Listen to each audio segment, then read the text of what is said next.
several months ago, Senator Lee went to Blanding and spoke, and he said something that was very helpful to me, personally and politically. He said, sometimes we don't want to say what we have to say, but we have to assert ourselves and our rights and say what needs to be said.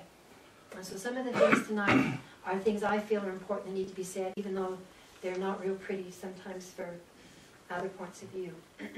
But I don't want to offend anyone, but I do want to stand up for my right to say what I believe needs to be said.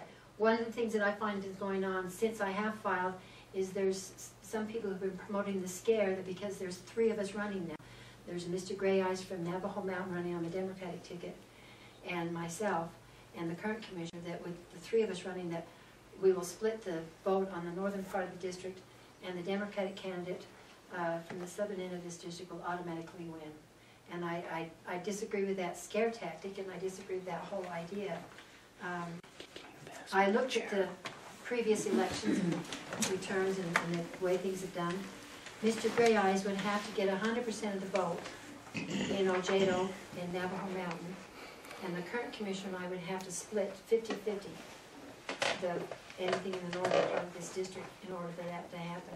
That's a pretty impossible scenario to have happen. I did go back clear back to 1990, and in 1990, when I was county clerk, we had Democratic opposition from the reservation in every office for the county. And we had University, you may remember this, we had University of Utah students on the reservation registering, busing people, all kinds of activists. We had the Rainbow Coalition coming to check and watch. You would have thought at that time, if there was ever going to be 100% Democratic vote on the reservation that would, oust any of the Republicans, it would have happened then. But it didn't.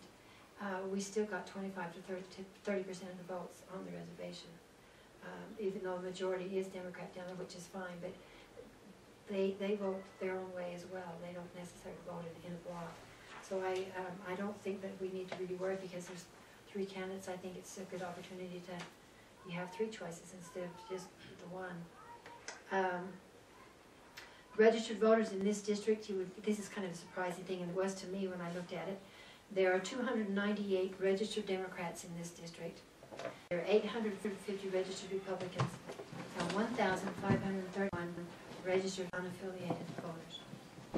So that tells me that over 57% of the registered voters in this commission district prefer to vote for the candidate and not the party. So I even felt better about deciding to run as an unaffiliated, listening on how things are going. I do believe that each of the candidates has a right to run. There have been some people who say that we shouldn't be doing this, that we don't have the right to run, but we do. It's the American way. You have the right to run. You have the right to disagree with public officials. Like I say, it's the first time in 28 years that you've had a choice to vote for a commissioner. So I think it's a fundamental right and responsibility of voters to be involved and do that.